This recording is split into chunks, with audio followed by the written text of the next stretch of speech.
Exploring Britain's lost railways opens up a world of adventure. Gotta love an old railway tunnel.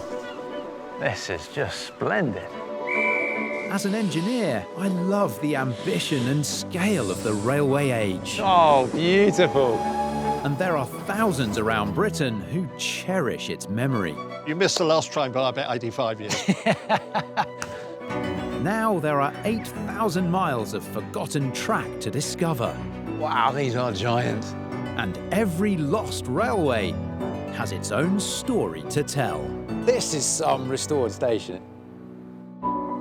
This time, I've crossed the Irish Sea to Northern Ireland I'm loving all this. to follow a stunning railway that once ran from coast to coast. Fantastic. From building the Titanic in Belfast This was the longest dry dock in the world. to the remotest corners in the land, This line shows how railways once littered Northern Ireland. and how the creation of Ireland's border tore the railways apart. It was a watershed moment, full stop.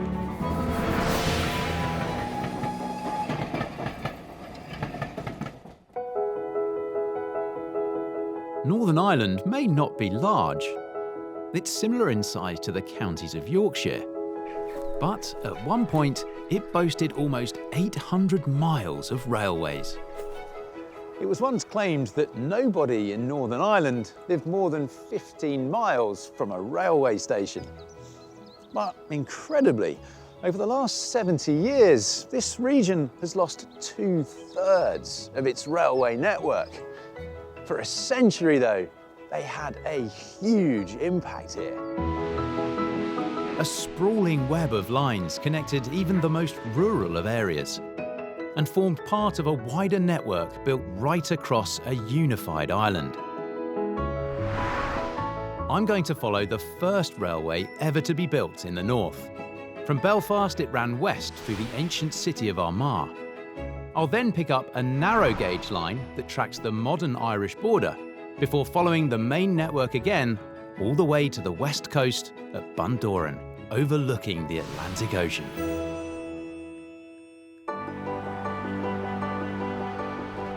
Over on the east coast, though, my journey starts in Northern Ireland's capital. The statistics about Belfast in the 19th century are gobsmacking. In 1800, its population was just 20,000 people. By 1900, it had ballooned to almost 350,000. That's 17 times more people in just 100 years. At the heart of that growth was Belfast's all-important port, where I'm meeting chairman of the Downpatrick and County Down Railway, Robert Gardiner. How you doing? We know Belfast now is this busy industrial port, but when did it start to resemble the modern city that we know today? It was really only at the end of the 18th century that industry started to take off. Belfast was still an up-and-coming town, and the town up the road, Carrickfergus, was far more important in terms of shipping and prestige. 1836 proved to be a key turning point, as it was announced that the north of Ireland was to get its very first railway. The line was to run from Belfast to Armagh, the first section of my lost railway route across Northern Ireland. The Act of Parliament that was passed in Westminster that granted permission to build the line actually states that it's to build a railway line from the town of Belfast to the city of Armagh. And it was only in 1888 that Belfast was finally awarded city status. How important was the development of the railway network to the development of Belfast and the port? Absolutely crucial. So this place was the industrial heartbed. This grand central station of Northern Ireland that opened up the rest of the island. Belfast's population rose as a result because it was easier to get to, and that's where the work was. Much of that work developed in one famous Belfast industry, shipbuilding. Trains and wagons once whisked goods and materials all around these busy, noisy docks. Can you paint a picture then of what would have been going on around us here now, at the peak of activity down here, when the railways and the port was really at its prime? Well, I don't think we'd have been allowed to stand here for Right, one. okay, This yeah. would have been actually a hive of activity. You had trams running up and down, thousands of shipyard workers who would have come in by train every morning.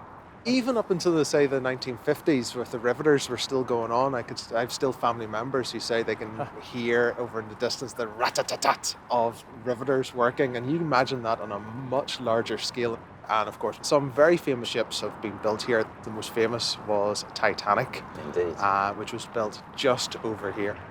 And you can still go and see the sort of the scale. It gives you an impression of what the size of that ship would have been like.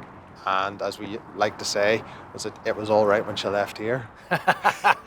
Well, it would be remiss of me, Robert, to be this close to it and not go and have a look. So before I head off on my journey along the railway, I'm going to go and have a look. No problem at all. Cheers now.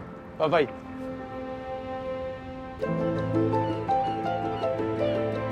By the early 1900s, Belfast was building the greatest ocean liners on Earth, including the most famous of all, Titanic. It took 15,000 people 3 years to build a ship that set new records for size and luxury. Every stage of that process took place in Belfast. Her finishing touches were applied here in the Thompson Dry Dock. It's very impressive and quite intimidating being down here with this vast space all around me. I mean, it certainly gives you a real sense of the scale and magnificence of the Titanic. And when this was opened in 1911, this was the longest dry dock in the world at 850 feet in length. And the Titanic itself was the largest ship of its kind at the time. And so, when it first set sail, all eyes would have been on Belfast.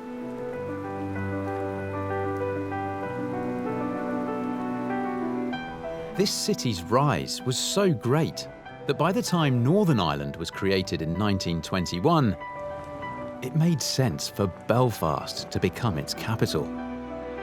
It had become a focal point of a sprawling railway network, and it's time for me to leave along its very first line. This early railway route was all about providing a connection between Armagh and the coast, which says a lot about how important Armagh was back then. But these days, there's a far more important modern connection that keeps this first section of my line open.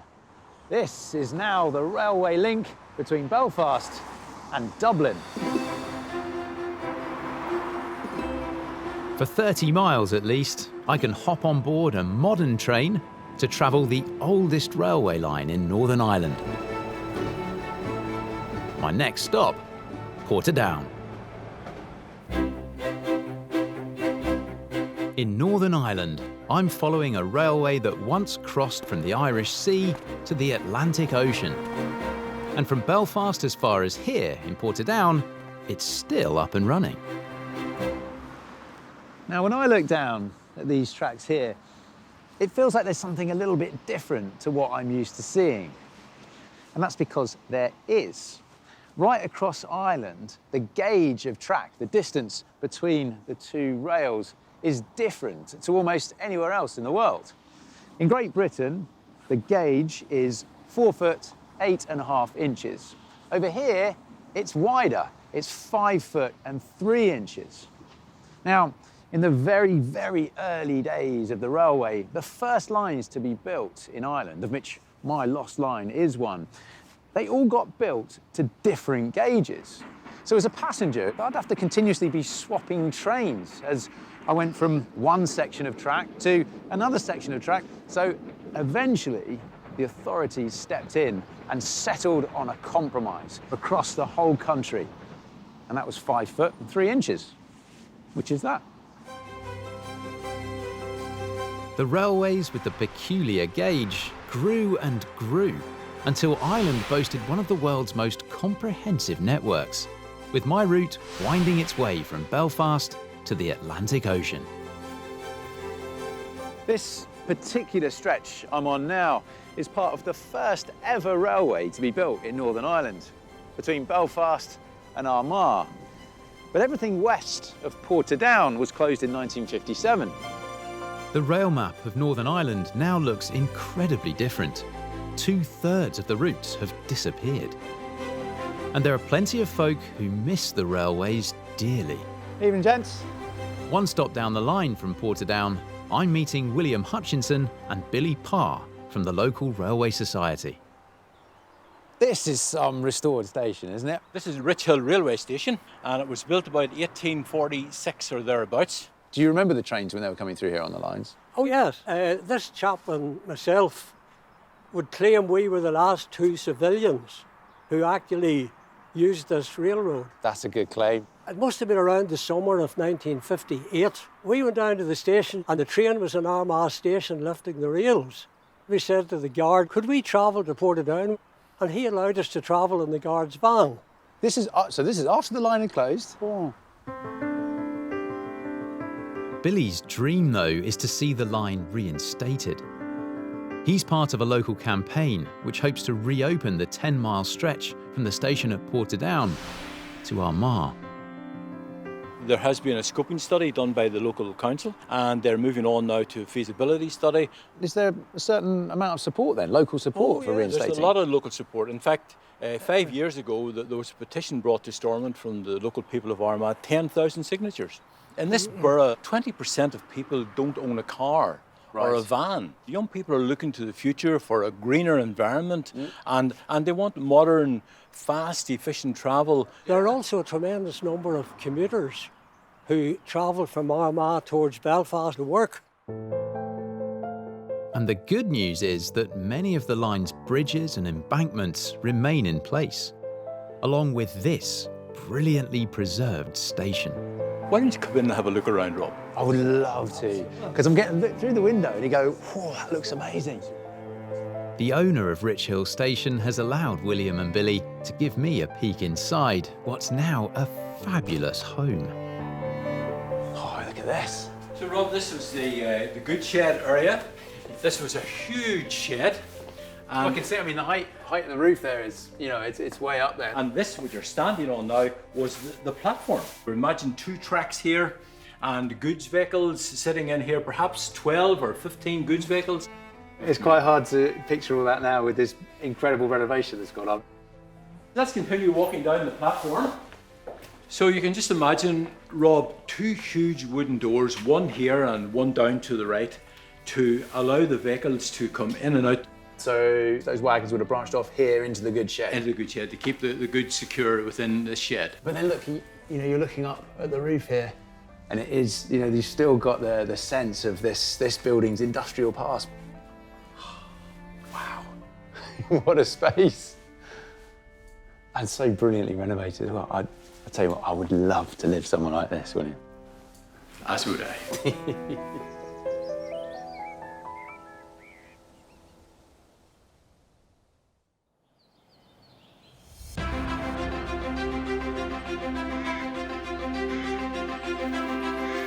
The following morning, though, it's time for me to be on my way. Walking the route of this lost railway, it becomes evident pretty quickly that so much of it now has been divided up between local landowners, with no real long stretches of footpath or public rights of way to speak of.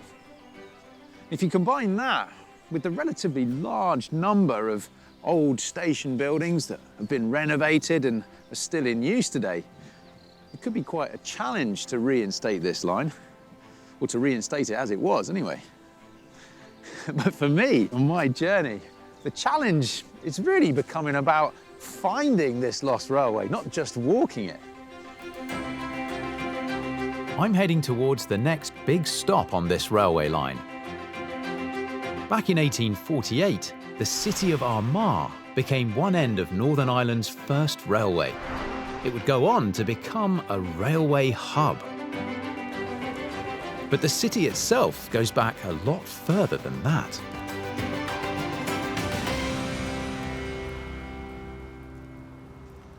Look at these wonderful Georgian buildings. They're a real sign of Armagh's rich history. And this place has been the religious capital of Ireland since the 5th century. It was founded by St. Patrick, who now has 2 cathedrals named after him, Catholic and Anglican. But I'm on the hunt for Armagh history of a different kind. Now, not much remains of the old railway station here in Armagh, but I have been told that these gates are the original station gates. They're now guarding entrance to this bus depot. You know, in the mid-1800s, Armagh was a relatively busy railway town. There's barely any sign of that now.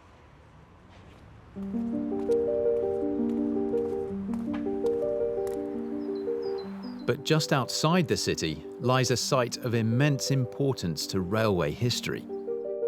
The Armagh railway disaster took place over 130 years ago. It was Britain and Ireland's worst railway disaster of the 19th century, and it devastated a generation of Armagh's children. Hello, John.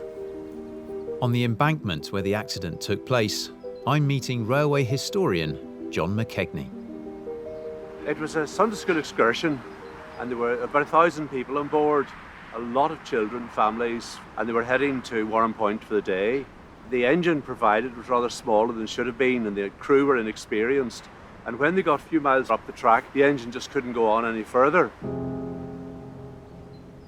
A fateful decision was made to uncouple the rear 10 carriages along an uphill stretch of the line. As the locomotive and front carriages prepared to move off, all that kept those rear coaches in position on the embankment was a handbrake and some stones placed on the track behind the wheels. Once the engine started to move off, before it moved forward, it went back slightly. And that little nudge was enough to send the coaches rolling down the track. And they reached speeds of maybe 50, 60 miles an hour. And then the following local train was coming up the line, and it collided with the engine. The force of the collision toppled the oncoming locomotive off the tracks. The wooden carriages splintered and tumbled down the embankment. Was there no way to warn that train coming up the line behind it? No, the law in those days allowed one passenger train to follow another after a 10-minute interval. And as this train had already gone 15 minutes, they thought it was safe to let the following train come out. How many people died in the accident? There were 89 people died, including the driver of the following train. There were about 38 children and about an equal number of teenagers. Armagh was probably a population of about 9,000 people at the time, with almost 90 people killed in one weekend. The town was absolutely devastated. But there was one particularly tragic case, and I've got an extract where it said, one of the saddest cases in connection with the disaster is that a boy named Cleland, who is the sole survivor of his family, the father, mother, and 3 children having fallen victims. It's incredible just to think of that one family. What was the wider impact of this accident? It was a huge impact. The next day, it was not just national news, it was international news. Queen Victoria sent her sympathies from Balmoral, but the real impact was in Parliament. They realised that safety measures had to be introduced. This accident happened on the 12th of June, 1889. On the 30th of August, Parliament introduced automatic brakes and block signalling on the railways. Block signalling meant that trains could no longer enter a section of track before the train in front had left it. It's a principle which still forms the basis of UK railway signalling today, over a century later. So it really was one of the most significant railway accidents ever. This changed the way that railways were being run, not just here in Northern Ireland. Throughout the world. Yeah, it really was a major change. And it's the reason we travel safely on trains today. And I guess it's a turning point in the health and safety of the railways, but also a bit of a turning point for the power that those Victorian railway companies had. Yes, it really was. The government wanted to introduce safety measures, but the railways said that's just too expensive. But after the Armagh disaster, After the carnage, it spurred government into action. All of that because of what happened here, John. It really is. It changed the history of railway travel. Well, it's a moving point along my journey for sure, John.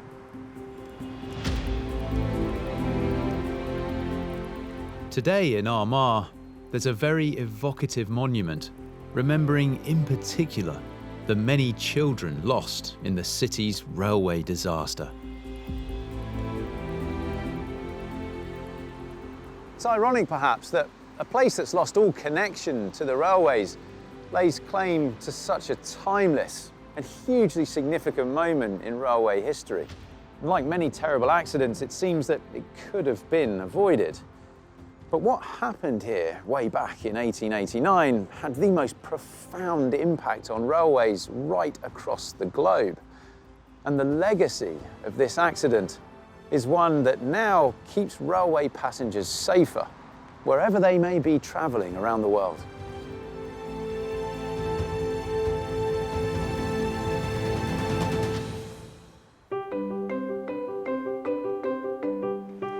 In Northern Ireland, I've reached the village of Tynan, following a railway route that once ran from coast to coast. But for the next 37 miles, I'm taking an intriguing diversion. I'm leaving the main line to follow an example of Ireland's extraordinary rail network. The tiny Clogher Valley Railway wound its way through rural backwaters to link back up with the main line at Maguire's Bridge. I've been particularly looking forward to this little detour section of my lost line, because you just don't find railways like the Clogher Valley Railway anymore. It was a narrow gauge railway, and it ran right through here. I mean, literally along the main street here in Caledon. In fact, most of the line ran along public roads, where it would share the space with horses, people, even motor cars. This quirky railway was often compared to those in the Wild West because of the cow catchers on engines and verandas on the back of carriages.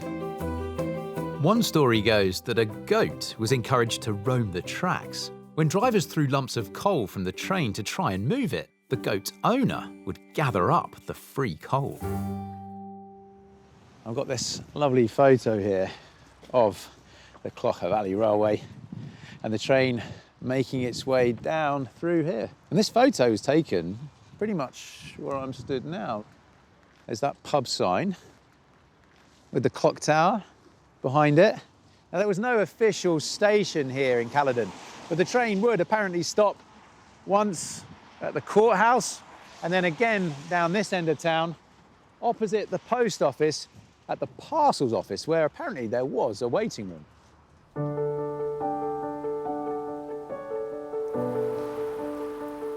Quaint villages like Caledon and this one here at Clogher are scattered throughout the broad valley where it feels like time has stood still.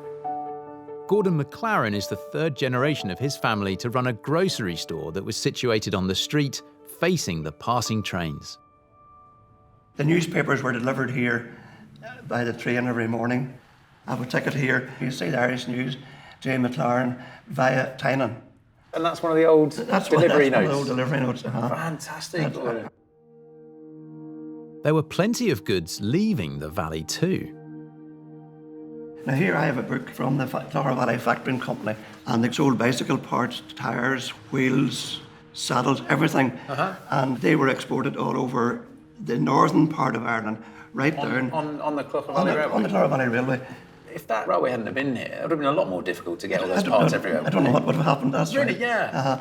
That was a lifeline, you see, for the valley, from one GNR line to the other, right down the valley.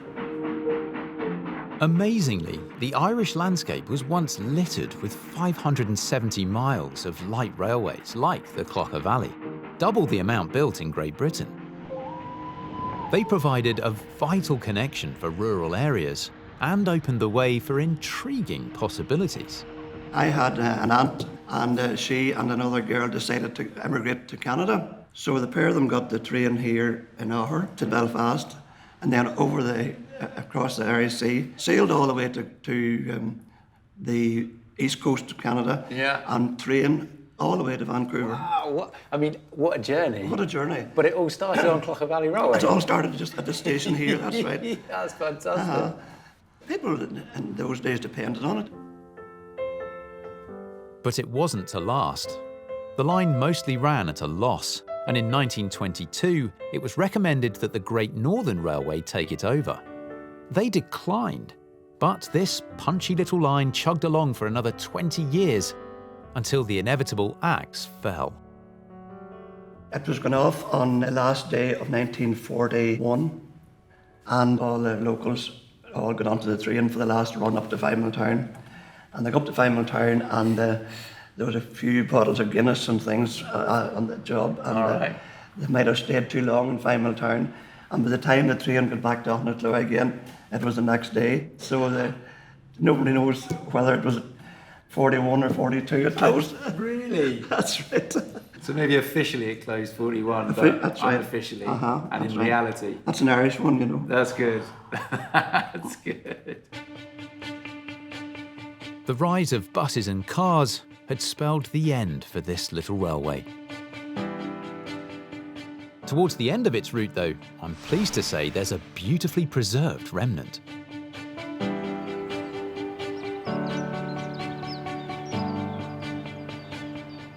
At Brookborough Station, you'd think the railway had closed just last week. I'm loving all this. I'm just not sure I expected the buildings along this line to be so ornate. But I guess if you think about it, the Clogher Valley Railway had it pretty easy compared to a lot of main line railway projects, in terms of the costs especially. And they didn't need to build expensive terminus buildings at either end of the line, because that's where they connected into the Great Northern Railway, where there were existing stations. And the engineering and earthworks costs would have been minimal as well, because they were using the pre-existing roads, which meant they would have had money left over to build these beautiful red brick buildings.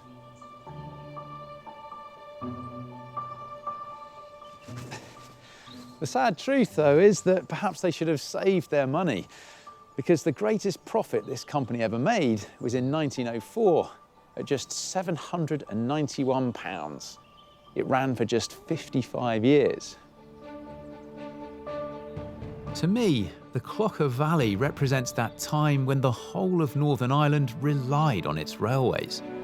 But as that time passed, curiosities like this were the first railways to go. At Maguire's Bridge, the Clogher Valley joined up once more with the main line. From here, it's just a short hop to my next stop off at Enniskillen.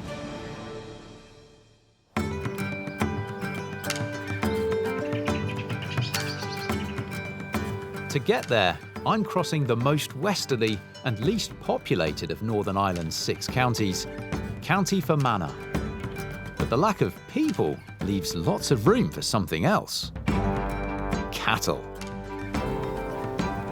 There are farms scattered throughout this lush green countryside, which is just perfect for raising their world-renowned herds.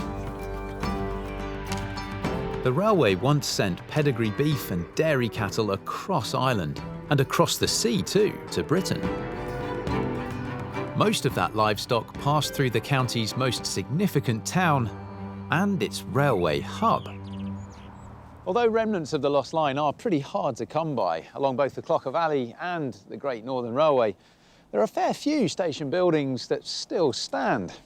Although Enniskillen is an exception to that. It was demolished to make way for this supermarket car park. But they did leave a little clue as to what was once here.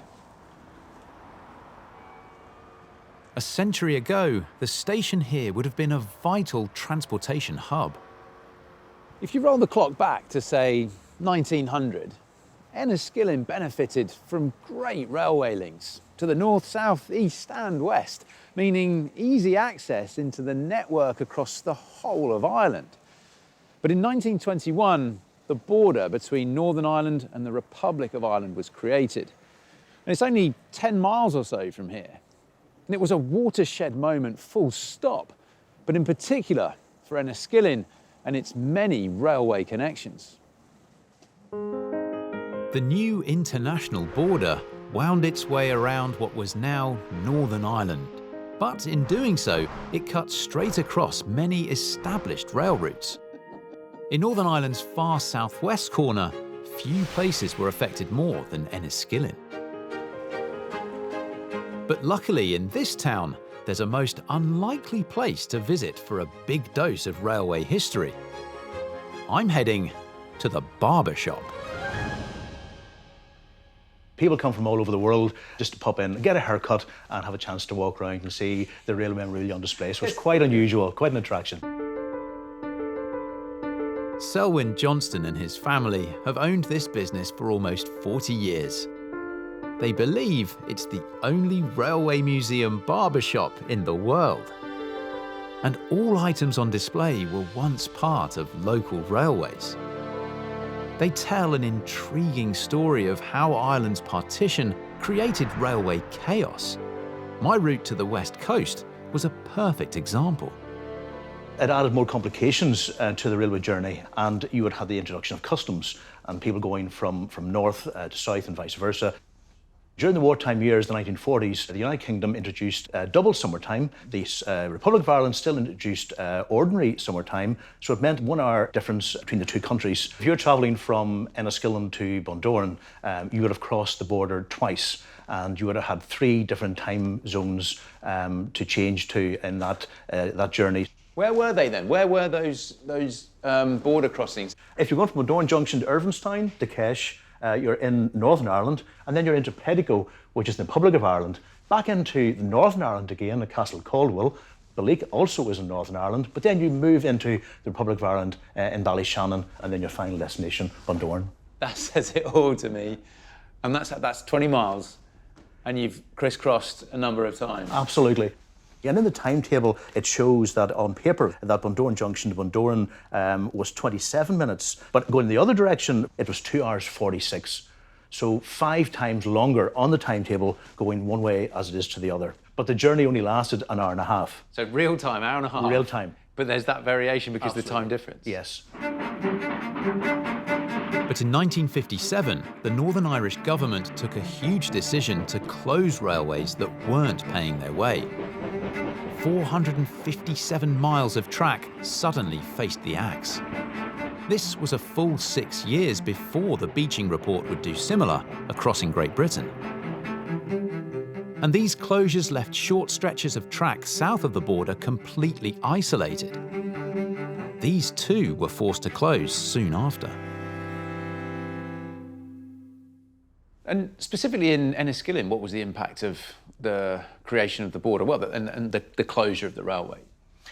Well, the railways were the gateway to the wider world, and from Enniskillen you could travel really anywhere. And the closest railway station now would be Sligo, which is about 40 miles away, Londonderry, which is 50 miles away, or even as far as Portadown, which you'd have to go, which is about 50 miles away. So we've no railway station in Fermanagh, nor in any county which is adjacent to it either. The west is devoid of railways. I know it's no consolation at all, but every cloud has a silver lining, Selwyn, and without the closures we wouldn't have this incredible Absolutely. Space. We wouldn't have the museum. And we're very fortunate to have the collection, and we're always adding to our collection as well. And we've just got some railway staffs that have come in, and we need to get them conserved and restored. So if you're available and you want to give me a hand, we can finish that off. Yeah. Absolutely. If you trust me to. Absolutely. Oh, great. Railway staffs were a simple baton which allowed a train to move on to the next section of track. All of this was a safety device to make sure that no two trains would be on the same section of track at the same time. Absolutely. And every station had its own unique signalling staff. It'd be great to have you to help us to get them back into their former glory again. This is the former glory. This is their former glory. This is what we're going to try and do and get them back into that condition. Yeah. So I'll let you work away on your side. I've got Ballyshannon and Belleek here. Yes, and I've Bundoran and Ballyshannon.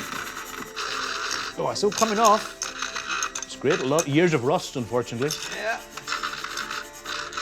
You can just think of all the former railway staff that have carried that before you. So people are still bringing these artefacts to you all the time now, are they, Selwyn? It's lovely that these things have survived, and it's great that we can display them here as a collection.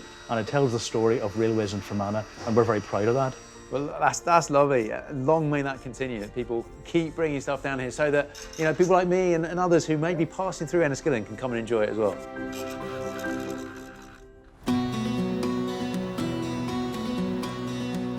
In the most westerly part of Northern Ireland, I'm following a lost railway route that once stretched from the Irish Sea to the Atlantic coast. The route was built in stages as Ireland's impressive rail network took shape. And I've reached the Junction, where eventually a branch line was created, heading for the west coast. Okay, this is Bundoran Junction Station. Now, this is where the line branched off towards Bundoran. You've got this beautiful bridge with two arches, and the railway would have come underneath both of those.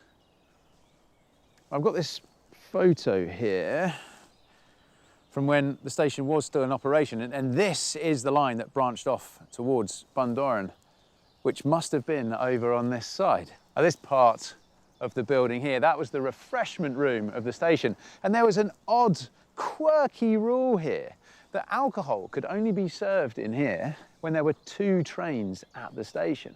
And apparently, policemen used to stand up on the bridge up there and look down and make sure that that rule wasn't being broken. Strange but true. This branch line to Bundoran was the final section of my coast-to-coast railway route to be built.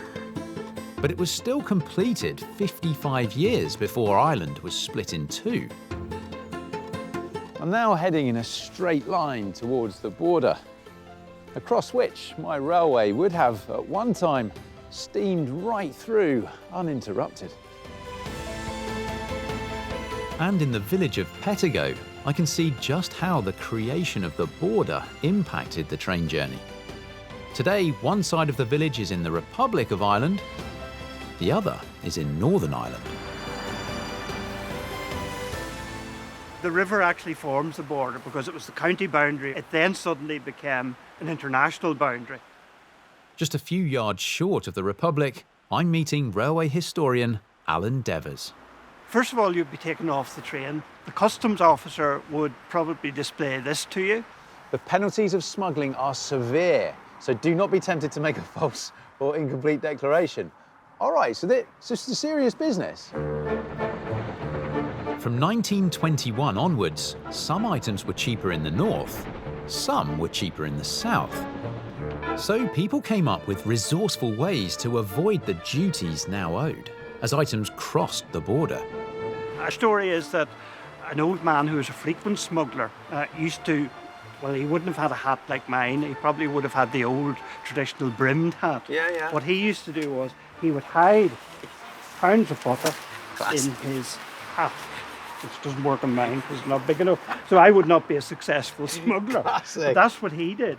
Just pop it under the hat. Yes. The customs men knew about this.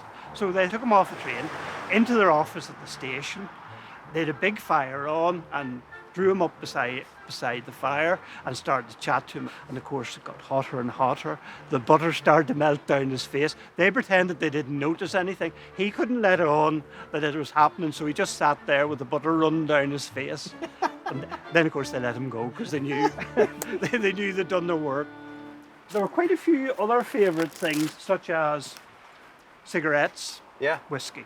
I think Irish people like doing things they shouldn't do. Nothing on the big scale, but it was just getting one over in authority. Having crossed into the Republic at Pettigo, my line crossed back into Northern Ireland just a couple of miles later, before reaching the shores of the stunning Lough Erne and getting ever closer to the sea. What surprised me is that this 35-mile branch of the Great Northern Railway's network was only successfully added due to the efforts of one man and his small but very special business. And unlike the railway, that business survives to this day. If you know your pottery, you may well have heard of the village of Belleek. It's home to a factory where world-famous porcelain is made. And it's where I'm meeting designer, Fergus Cleary.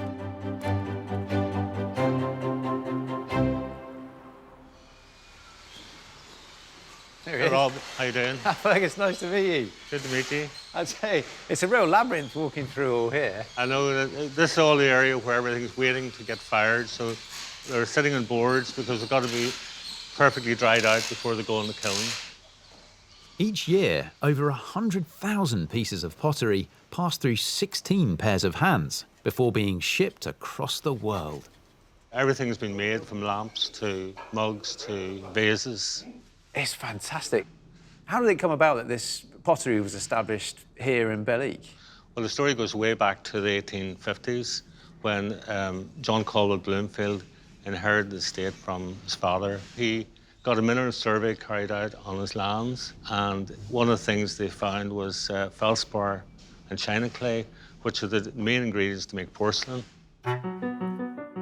Bloomfield's business was up and running in 1858, but for things to really take off, he knew he needed something else.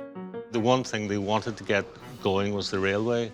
So when the pottery first opened, there was no There was no railway. They had to bring all the materials in from the port at Ballyshannon, which is 4 miles from here. Was that a shrewd move then by those guys managing this pottery to build this railway so they could connect up to the rest of the networks around Ireland? That was the plan, yeah. Obviously, it brought coal to the pottery, which is a very important thing in the early days. And obviously then, too, they sent out the product from the pottery. Where did Belleek pottery end up? All over the world, mainly in the United States and Canada, because of the massive emigration of Irish people, and they all wanted to get a piece of Ireland and keep it. And have the techniques changed much from what happens here today to how it was originally set up? All the making areas are exactly the same: casting, flouring, mould making. And painting's not changed much either.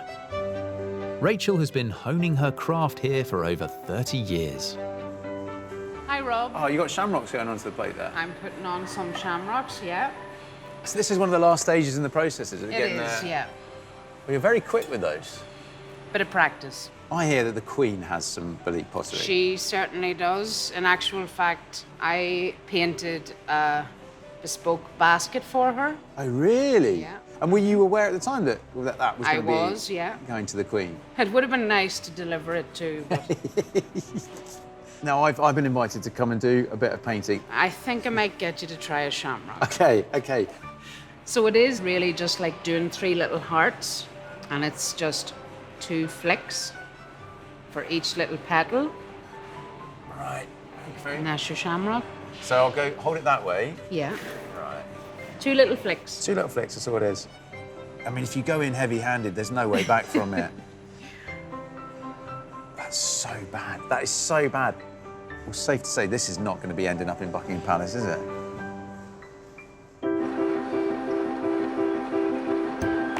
Despite the loss of its railway, Belleek's pottery is still known around the world.